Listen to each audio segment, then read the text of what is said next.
Imagine waking up tomorrow and the world has stopped. No cars moving on the streets of New York, factories silent in Shanghai, and gas stations across Europe boarded up. This isn't a post-apocalyptic movie. This is what happens if just 21 miles of water are closed. Welcome to the Strait of Hormuz, the most dangerous choke point on Earth. 1/5 of the world's total oil consumption passes through this narrow gateway every single day. That's 21 million barrels of black gold, the jugular vein of the global economy. But right now, the tension is at a breaking point. With the Iran-Israel conflict reaching new heights, the threat of a total blockade isn't just a theory anymore. It's a countdown to global collapse. If Iran decides to shut this door, the impact will be instant. Oil prices wouldn't just rise, they would explode, potentially hitting $300 a barrel.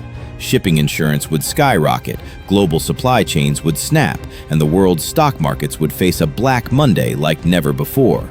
We are talking about a shockwave that could end the oil age as we know it, forcing nations into a desperate scramble for survival. But it's not just about oil, it's about power.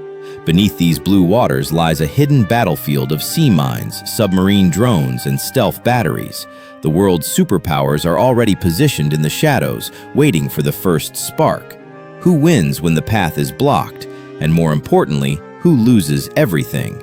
The Strait of Hormuz is more than a map location. It's a trigger that could change your life overnight. Are we prepared for the day the oil stops flowing?